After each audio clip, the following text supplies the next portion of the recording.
नमस्कार, आप देख रहे हैं न्यूज इंडिया। आपके साथ मैं हूं अभिषेक। नमस्कार, आपके साथ मैं हूं चारुल शर्मा। आप देख रहे हैं नेशन@9, जिसमें हम आपको दिखाएंगे देश भर की खबरें, पूरब से लेकर पश्चिम तक और उत्तर से लेकर दक्षिण तक की खबरें।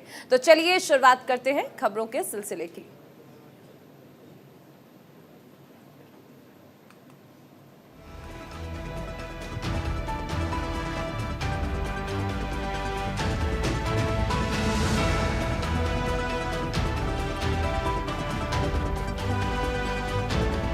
जापान के प्रधानमंत्री फुमियो किशिदा आज भारत पहुंचे। 2 दिवसीय दौरा है पीएम किशिदा का। आज पीएम मोदी से मुलाकात करेंगे। दिल्ली एयरपोर्ट पर फुमियो किशिदा का जोरदार स्वागत किया गया। आपको बता दें कि 2 दिनों का ये किशिदा का भारत दौरा है। जापानी प्रधानमंत्री फुमियो किशिदा जब एयरपोर्ट पर पहुंचे तो उनका भव्य स्वागत किया गया। आपको बता दें, दिल्ली एयरपोर्ट पर स्वागत को लेकर के पहले से ही तैयारियां की गई थी। फुमियो किशिदा की यह यात्रा बेहद महत्वपूर्ण मानी जा रही है। इस दौरे में फुमियो किशिदा पीएम मोदी के साथ भारत जापान शिखर बैठक में शामिल होंगे। जापान के प्रधानमंत्री किशिदा और भारत के प्रधानमंत्री नरेंद्र मोदी के बीच आज हैदराबाद हाउस में द्विपक्षीय वार्ता होगी। ये वार्ता भारत जापान के बीच सालाना शिखर सम्मेलन का हिस्सा है। उसके बाद किशिदा आज सुषमा स्वराज भवन में 41वें सप्रू हाउस व्याख्यान में भाग लेंगे। उम्मीद की जा रही है कि Indian council of world affairs की ओर से आयोजित इस व्याख्यान में पीएम फुमियो दुनिया के सामने नए इंडो पैसिफिक प्लान की रूपरेखा भी पेश करेंगे, जिसमें भारत जापान की दोस्ती को बेहद महत्वपूर्ण माना जाएगा। यह क्षेत्रीय शांति को बरकरार रखने के लिए स्वतंत्र और खुले हिंद प्रशांत क्षेत्र से जुड़ी योजना। अगली खबर दिल्ली से है, जहां 2 दिन के बाद आज सुबह 11 बजे से संसद की कार्यवाही फिर से शुरू हो रही है। सरकार और विपक्ष के बीच संसद में गतिरोध के लिए किसी तरह की कोई पहल या बातचीत नहीं हुई है और इस वजह से आज फिर से सदन में हंगामे के आसार हैं। विपक्षी दलों का साफ मानना है कि बीजेपी सरकार का ये रुख और राहुल के बयान को मुद्दा बनाने से साफ है कि सत्ता पक्ष संसद चलाना नहीं चाहता। ऐसे में विपक्षी दल संसद के संग्राम के बाद अपने सांसदों के साथ अडानी मुद्दे पर जेपीसी की मांग के लिए विरोध प्रदर्शन कर सकते हैं। सूत्रों के हवाले से खबरें हैं कि विपक्षी दलों के सांसद आज संसद भवन से राष्ट्रपति भवन तक मार्च निकालने की तैयारी में हैं। सत्र से पहले आज कांग्रेस संसदीय दल की बैठक में सरकार को अडानी और राहुल गांधी को मिले दिल्ली पुलिस के नोटिस पर मंथन होगा। ऐसा माना जा रहा है कि राहुल गांधी को मिले दिल्ली पुलिस के नोटिस को लेकर कांग्रेस संसद में प्रदर्शन कर सकती है। बजट सत्र के दूसरे चरण में हंगामे की वजह से बार बार कार्यवाही को स्थगित किया जा रहा है। बात दिल्ली की ही करते हैं, जहां आपको बता दें कि आज सुबह 9:15 बजे यानी अब से कुछ देर बाद विपक्षी दलों के नेताओं की बैठक होगी। यह बैठक कांग्रेस अध्यक्ष मल्लिकार्जुन खड़गे के ऑफिस में होगी, जहां विपक्षी पार्टियां अडानी समूह पर हिंडनबर्ग रिपोर्ट की जेपीसी से जांच कराने को लेकर रणनीति बनाई जाएगी। आपको बता दें कि राहुल गांधी ने श्रीनगर में अपनी भारत जोड़ो यात्रा के दौरान जिस लड़की का यौन उत्पीड़न किए जाने का मुद्दा उठाया था, उसके बारे में पूछे गए सवाल पर कांग्रेस की ओर से कहा गया है कि इसका जवाब दिल्ली पुलिस को भेज दिया गया है। वहीं खड़गे ने कहा कि कांग्रेस अडानी विवाद पर केंद्र से लगातार मांग करती रहेगी जेपीसी की। दिल्ली पुलिस की सस्ती नाटकीयता से पता चलता है कि अडानी पर सवालों से प्रधानमंत्री कितने बौखला गए हैं। यह पुलिस की नहीं बल्कि उनके राजनीतिक आकाओं की गलती है।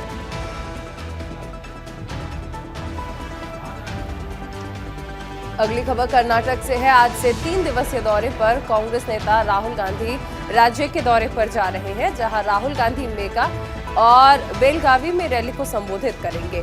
राहुल गांधी बेलगावी में आज होने वाले युवा क्रांति समावेश की तैयारियों को लेकर कांग्रेस नेताओं और कार्यकर्ताओं के साथ बैठक करेंगे। उसके बाद वो शाम को बेंगलुरु जाएंगे, जहां रात में उनके रुकने का कार्यक्रम है। उसके बाद राहुल गांधी मंगलवार सुबह कुनिगल पहुंचेंगे, जहां वो प्रजाध्वनि कार्यक्रम में शामिल होंगे। बता दें कि बीते दिनों पीएम मोदी ने भी कर्नाटक में रैली कर करोड़ों की परियोजनाओं का शिलान्यास और उद्घाटन किया, जिसके ठीक बाद राहुल गांधी का ये कर्नाटक दौरा काफी अहम माना जा रहा है, जब चुनाव को 2 महीने से भी कम का वक्त बचा है। तो ऐसे में पार्टियां अपनी जीत को लेकर कोई भी कोर कसर छोड़ना नहीं चाहती हैं। ऐसे में राहुल गांधी चुनाव की घोषणा से ऐन वक्त पहले कर्नाटक दौरे पर जा रहे हैं, जो कि काफी अहम माना जा रहा है। वही अगली खबर दिल्ली के विधानसभा सत्र को लेकर है। आपको बता दें कि विधानसभा के बजट सत्र की दूसरी बैठक में आज सरकार की तरफ से 2 अहम दस्तावेज सदन में पेश किए जाएंगे। दिल्ली सरकार के वित्त मंत्री कैलाश गहलोत दिल्ली का आर्थिक सर्वेक्षण 2022-23 सदन में पेश करेंगे। इससे न केवल दिल्ली की अर्थव्यवस्था की ताजा तस्वीर और साफ हो सकेगी, बल्कि सरकार के प्रमुख विभागों से जुड़े कई जरूरी आंकड़े भी सामने आएंगे। इसके अलावा गहलोत दिल्ली सरकार का आउटकम बजट भी पेश करेंगे। इसके जरिए सरकार बताएगी कि पिछले वित्त वर्ष में जिन योजनाओं के लिए बजट आवंटन किया गया था, उन पर 31 दिसंबर 2022 तक कुल कितना खर्च हुआ है, उन योजनाओं की अभी क्या स्थिति है। दिल्ली विधानसभा का बजट सत्र आज भी हंगामेदार रहने की उम्मीद है। बीजेपी विधायक भ्रष्टाचार के मुद्दे पर जहां सत्ता पक्ष को घेरेंगे, वहीं आम आदमी पार्टी के विधायक सरकारी एजेंसियों के दुरुपयोग का मामला सदन में उठा सकते। अगली खबर दिल्ली से है, जहां आज कांग्रेस नेता पवन खेड़ा की याचिका पर सुप्रीम कोर्ट में सुनवाई होगी। पीएम मोदी पर दिए बयान के मामले में कोर्ट ने पवन की अंतरिम जमानत 17 मार्च तक बढ़ा दी थी। इसके बाद शुक्रवार यानी 17 मार्च को खेड़ा की याचिका पर सुप्रीम कोर्ट में सुनवाई 20 मार्च तक टाल दी गई थी। पवन खेड़ा पर यूपी असम में पीएम मोदी पर विवादित बयान पर 3 एफआईआर दर्ज की गई। विवादित बयान देने पर 23 फरवरी को असम पुलिस ने खेड़ा को दिल्ली एयरपोर्ट से गिरफ्तार किया था। कांग्रेस प्रवक्ता पवन खेड़ा ने एक प्रेस कॉन्फ्रेंस के दौरान पीएम मोदी को गौतम दास मोदी कहा था। हालांकि बाद में उन्होंने सफाई दी थी कि उन्हें प्रधानमंत्री के नाम को लेकर कंफ्यूजन था। इस बयान के बाद 23 फरवरी को पार्टी अधिवेशन में दिल्ली से रायपुर जाने के दौरान असम पुलिस ने खेड़ा को फ्लाइट से उतारकर गिरफ्तार कर लिया था। अगली खबर दिल्ली से ही है, जहां ईडी ने बीआरएस की नेता के कविता को दिल्ली शराब नीति मामले में पूछताछ के लिए आज फिर बुलाया है। के कविता पर आरोप है कि हैदराबाद के शराब व्यापारी अरुण पिल्लई ने शराब नीति में बदलाव के लिए आप नेताओं को 100 करोड़ रुपए की रिश्वत दी थी। Pillai robin distilleries LLP company में साझेदार हैं। ईडी के अनुसार यह कंपनी के कविता और उनसे जुड़े ग्रुप के प्रतिनिधित्व करती है। आपको बता दें कि 16 मार्च को ईडी के सामने पेश नहीं होने के बाद ईडी ने कविता को नई तारीख दी थी। पिछली बार 11 मार्च को ईडी ने कविता से 9 घंटे तक पूछताछ की थी, जिसमें कविता से कथित तौर पर एक कंपनी में किए गए निवेश के बारे में पूछा गया था। साथ ही कविता को व्हाट्सएप चैट भी दिखाया गया था, जिसे मोबाइल फोन सहित इलेक्ट्रॉनिक गैजेट से वापस लाया गया था।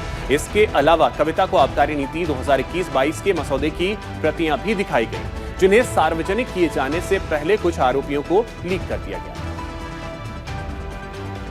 अब बात करते हैं गुजरात की, जहां केंद्रीय गृह मंत्री अमित शाह के 3 दिवसीय गुजरात दौरे का अंतिम दिन है।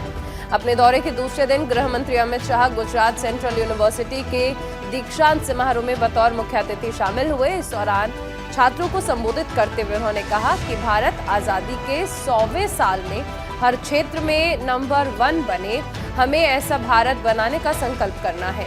उन्होंने कहा कि हमें भारत के इतिहास और 1857 से लेकर 1947 तक हमने आज़ादी पाने के लिए जो संघर्ष किया है, उसके इतिहास को जानना चाहिए और हमें देश को महान बनाने का संकल्प लेना चाहिए।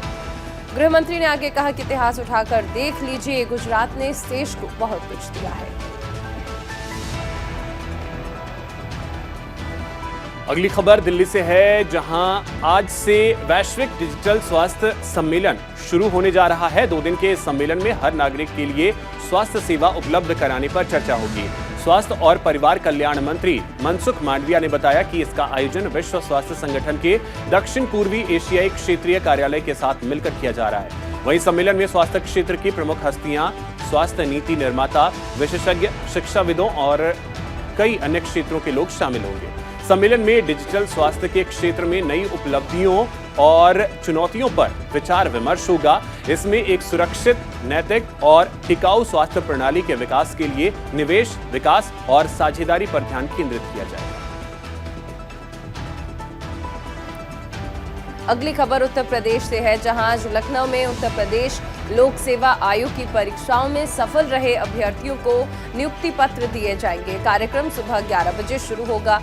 मुख्यमंत्री योगी आदित्यनाथ आज लखनऊ के लोक भवन सभागार में आयोजित कई विभागों में अधिकारी पदों पर चयनित 496 अभ्यर्थियों को नियुक्ति पत्र सौंपेंगे। ये कार्यक्रम प्रदेश सरकार द्वारा चलाए जा रहे मिशन रोजगार के अंतर्गत आयोजित किया जाएगा। इसके अलावा 60 अभ्यर्थियों को औद्योगिक विकास विभाग के तहत प्रबंधक, प्रशासन या सामान्य वित्त एवं लेखाधिकारी और सहायक भंडार क्रय अधिकारी पदों के लिए नियुक्ति पत्र दिए जाएंगे। इसके साथ ही मुख्यमंत्री योगी आदित्यनाथ ई अध्याचन पोर्टल का भी शुभारंभ करेंगे। इस कार्यक्रम में दोनों डिप्टी सीएम समेत कई मंत्री और अधिकारी मौजूद रहेंगे। अगली खबर भी उत्तर प्रदेश से ही है, जहां एआईएमआईएम के प्रदेश अध्यक्ष शौकत अली ने एक बार फिर मुरादाबाद में भड़काऊ बयान दिया है। मुरादाबाद में आयोजित कार्यकर्ताओं की समीक्षा बैठक के दौरान कार्यकर्ताओं को संबोधित कर रहे थे। इस दौरान उन्होंने कहा कि मंदिर में पूजा पाठ करने वाला पुजारी यूपी का मुख्यमंत्री है, वो जो कह देता है उसके मुंह से निकली बात कानून बन जा रही है। साथ ही उन्होंने हिंदू राष्ट्र की मांग करने वालों को आतंकवादी करार दिया और कहा कि लोग देश को तोड़ना चाहते हैं। हमारा देश संविधान से चलेगा। अगर आप मुस्लिम राष्ट्र की मांग करने वालों पर राष्ट्रद्रोह का मुकदमा लगाते हैं तो हिंदू राष्ट्र की मांग करने वालों पर भी मुकदमा लगाना चाहिए। अगली खबर पश्चिम बंगाल से है, जहां टीएमसी प्रमुख और पश्चिम बंगाल की मुख्यमंत्री ममता बनर्जी ने कांग्रेस पर हमला बोलते हुए बीजेपी पर बड़ा आरोप लगाया। सीएम ममता ने कहा कि बीजेपी और कांग्रेस नेता राहुल गांधी की ओर से यूके में दिए गए बयानों का मुद्दा बनाकर संसद की कार्यवाही बाधित कर रहे हैं और उन्हें हीरो बनाने की कोशिश कर रहे हैं ताकि ज्वलंत मुद्दों से ध्यान हटाया जा सके। ममता ने कहा कि राहुल गांधी जब तक विपक्ष के नेता रहेंगे तब तक मोदी का कोई कुछ नहीं बिगाड़ सकता, इसीलिए बीजेपी उन्हें नेता नहीं बनाना चाहती है। वो बड़ी बड़ी बातें करते हैं, वो बीजेपी के एक नंबर आदमी हैं। बीजेपी, कांग्रेस, लेफ्ट सब कुछ मिले हुए हैं, सब साथ मिले हुए हैं। गौरतलब है कि ममता बनर्जी देश के कई नेताओं के साथ मिलकर तीसरे मोर्चे को मजबूत बनाने के लिए काम कर रही हैं। हाल ही में सपा प्रमुख अखिलेश यादव से मुलाकात हुई। अखिलेश से मुलाकात के एक दिन बाद ममता बनर्जी का ये बयान 2024 चुनाव के लिए काफी अहम माना जा रहा है। अगली खबर दिल्ली से है, जहां संयुक्त किसान मोर्चा आज दिल्ली के रामलीला मैदान में महापंचायत आयोजित करने जा रहा है। इस महापंचायत में देश के सभी राज्यों और केंद्र शासित प्रदेशों से लाखों किसान दिल्ली पहुंच रहे हैं। यह महापंचायत किसान आंदोलन की अगुवाई करने वाले संयुक्त किसान मोर्चे के बैनर तले हो रही है। संयुक्त किसान मोर्चा कृषि आय को कम करने और कॉरपोरेट लाभ के लिए खेत, वन और प्राकृतिक संसाधनों को छीनने जैसे मुद्दों को उठा सकता है। रामलीला मैदान में संयुक्त किसान मोर्चा की महापंचायत को देखते हुए दिल्ली पुलिस ने ट्रैफिक एडवाइजरी जारी की है। गौरतलब है कि संयुक्त किसान मोर्चा ने अब वापस हो चुके 3 कृषि कानूनों के खिलाफ 1 साल तक हुए किसान आंदोलन का भी नेतृत्व किया था। अगली खबर महाराष्ट्र से है, जहां आज से 2 दिनों तक नागपुर में G20 के तहत सिविल 20 इंडिया की बैठक होने जा रही है, जहां 2 दिनों तक होने वाले सम्मेलन में G20 देश और अन्य देशों से सिविल सोसाइटी के करीब 250 प्रतिनिधि हिस्सा लेंगे। 2 दिन की इस बैठक में स्वास्थ्य, पर्यावरण, अनुकूल जीवन शैली, कला और शिल्प से जुड़े मुद्दों पर सिविल सोसाइटी संगठन और गैर सरकारी संगठन अपने विचार रखेंगे। इस बैठक के उद्घाटन समारोह में महाराष्ट्र के उप मुख्यमंत्री देवेंद्र फडणवीस, नोबेल पुरस्कार विजेता कैलाश सत्यार्थी और आध्यात्मिक गुरु माता अमृतानंदमयी शामिल होंगी। बता दें कि बैठक में करीब 250 प्रतिनिधि और 30 वक्ता हिस्सा लेंगे। दूसरी तरफ प्रतिनिधियों को 22 मार्च को नागपुर के पेंच टाइगर सेंचुरी और कई पर्यटन स्थलों को देखने का मौका मिलेगा। बता दें कि भारत की G20 अध्यक्षता के तहत विकास कार्य समूह की पहली बैठक 13 दिसंबर को मुंबई में हुई, जिसमें सदस्य, अतिथि देश और आमंत्रित अंतर्राष्ट्रीय संगठनों ने बैठक में भाग लिया। अगली खबर पंजाब से है, जहां खालिस्तान समर्थक अमृतपाल सिंह को पकड़ने के लिए पंजाब पुलिस का ऑपरेशन जारी है।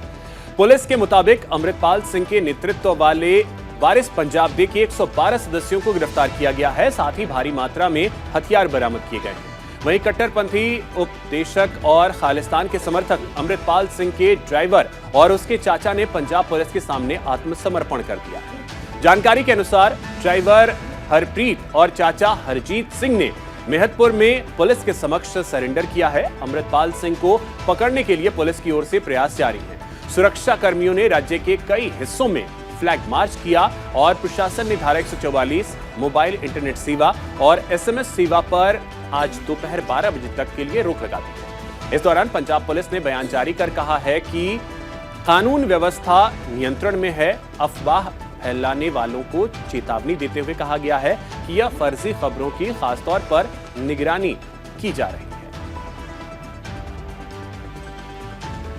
और चलिए अब रुक करते हैं उत्तराखंड की ओर, जहां सूबे के सीएम पुष्कर सिंह धामी ने हरिद्वार में आयोजित प्रथम अंतर्राष्ट्रीय पशु चिकित्सा एवं आयुर्वेद संगोष्ठी कार्यक्रम में हिस्सा लिया। इस दौरान भारी संख्या में सीएम के समर्थक मौजूद रहे। लोगों को संबोधित करते हुए मुख्यमंत्री पुष्कर सिंह धामी ने कहा कि आयुर्वेद केवल चिकित्सा पद्धति नहीं है, बल्कि ये आदर्श जीवन जीने की पद्धति है। सीएम ने आगे यह भी कहा कि आयुर्वेद बीमारियों का इलाज तो करता ही है, साथ ही आयुर्वेद को अपनाकर हम अपने शरीर को बीमार होने से रोक सकते हैं। इसके अलावा सीएम धामी ने महाराजा अग्रसेन वार्षिकोत्सव में भी शिरकत की। अगली खबर उत्तराखंड से है, जहां चारधाम यात्रा को लेकर राज्य के पर्यटन विभाग ने तैयारियां शुरू कर दी हैं। आपको बता दें कि उत्तराखंड में अप्रैल महीने से चारधाम यात्रा की शुरुआत होने जा रही है। इस बार 22 अप्रैल को गंगोत्री और यमुनोत्री धाम के कपाट खुलेंगे। वहीं 27 अप्रैल को बद्रीनाथ धाम के कपाट खोल दिए जाएंगे। महाशिवरात्रि के दिन बाबा केदारनाथ धाम के कपाट खुलने की तारीख भी तय की जाएगी।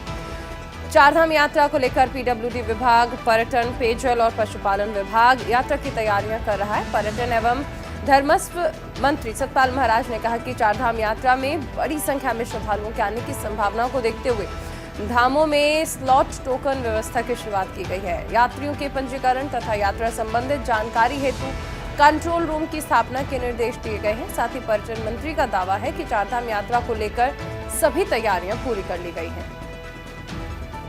अगली खबर राजस्थान से है, जहां जोधपुर में आज से 3 दिवसीय इंटरनेशनल एक्सपो शुरू होने जा रहा है। इस एक्सपो का औपचारिक उद्घाटन मुख्यमंत्री अशोक गहलोत 21 मार्च को करेंगे। राजस्थान इंटरनेशनल एक्सपो में भाग लेने के लिए 8 देशों के विदेशी राजदूत, उच्चायुक्त और गणमान्य लोग हिस्सा लेंगे। साथ ही राजस्थान अंतर्राष्ट्रीय एक्सपो में 17 देशों के 95 खरीदार भी हिस्सा लेंगे। एक्सपो में हस्तशिल्प, वुडन और आयरन, फर्नीचर, टेक्सटाइल्स, एग्रो समेत अन्य उत्पादों को बड़े स्तर पर प्रदर्शित किया जाएगा। वहीं राज्य के हैंडीक्राफ्ट एक्सपोर्ट को विश्व स्तर पर बेहतर प्रदर्शन करने के उद्देश्य से इंटरनेशनल एक्सपो की शुरुआत की गई है। आपको बता दें कि सीएम गहलोत ने अपने वार्षिक बजट में राजस्थान इंटरनेशनल एक्सपो के आयोजन की घोषणा की थी और जोधपुर में आयोजित होने वाला यह एक्सपो इसी बजट घोषणा का महत्वपूर्ण हिस्सा है। इस अंतर्राष्ट्रीय एक्सपो में हस्तशिल्प से लेकर वुडन एवं आयरन, फर्नीचर, टेक्सटाइल्स, एग्रो और फूड प्रोडक्ट्स, सेरेमिक और अन्य उत्पादों को व्यापक स्तर पर प्रदर्शित किया जाएगा। अगली खबर भी राजस्थान से है, जहां जयपुर में ब्राह्मण महापंचायत का आयोजन किया गया और इस मौके पर निम्स यूनिवर्सिटी के निदेशक डॉक्टर पंकज सिंह को सम्मानित किया गया। इस खास मौके पर निम्स यूनिवर्सिटी के निदेशक डॉक्टर पंकज सिंह को चांदी का फरसा भेंट किया गया। डॉक्टर पंकज सिंह ने कार्यक्रम में मौजूद सभी लोगों को धन्यवाद दिया। लोगों को संबोधित करते हुए उन्होंने कहा कि निम्स हॉस्पिटल गरीब मरीजों के इलाज के लिए हमेशा तत्पर रहेगा, जो कि हमारे लिए गौरव की बात है। साथ ही उन्होंने कहा कि आपका सहयोग हमें और मजबूत बनाता है। खबर राजस्थान से ही है, जहां सूबे में आज से एमएसपी पर गेहूं की खरीद शुरू हो जाएगी। गेहूं का समर्थन मूल्य 2125 रुपए प्रति क्विंटल घोषित किया गया है। वहीं राजस्थान के खाद्य मंत्री प्रताप सिंह खाचरियावास ने बताया कि खरीद प्रक्रिया को सुचारू बनाने के लिए जिला कलेक्टरों और क्रय एजेंसियों को आवश्यक निर्देश दिए गए हैं। राज्य में पहले चरण में कोटा संभाग के 57 केंद्रों पर आज से शुरू होने वाली गेहूं की खरीद प्रक्रिया 30 जून तक जारी रहेगी। बाकी जिलों में गेहूं की खरीद 1 अप्रैल से शुरू होगी। खाचरियावास ने आगे बताया कि प्रदेश में गेहूं खरीद की पूरी प्रक्रिया ऑनलाइन होगी। इसके लिए राज्य सरकार ने ऑनलाइन पोर्टल विकसित किया है, जिसका लिंक खाद्य विभाग की वेबसाइट पर गेहूं खरीद को किसान रजिस्ट्रेशन के नाम से उपलब्ध करवाया गया है। अगली खबर मेघालय से है, जहां आज से विधानसभा का बजट सत्र शुरू होने जा रहा है, जो कि 28 मार्च तक चलेगा। राज्य के मुख्यमंत्री कोनराड संगमा बतौर वित्त मंत्री 23 मार्च को बजट पेश करेंगे। नवगठित मेघालय डेमोक्रेटिक गठबंधन सरकार का पहला बजट सत्र होगा। कार्य मंत्रणा समिति ने 9 सरकारी कामकाज और 2 निजी सदस्यों के कामकाज के साथ सत्र के कैलेंडर को अंतिम रूप दे दिया है। बता दें कि बजट सत्र के पहले दिन की शुरुआत राज्यपाल के अभिभाषण और सरकारी विधेयकों की प्रस्तुति और विधानसभा उपाध्यक्ष के चुनाव से होगी। दूसरी ओर बजट पर आम चर्चा 27 मार्च को होगी। बजट सत्र के दौरान सदन के डिप्टी स्पीकर का चुनाव होगा।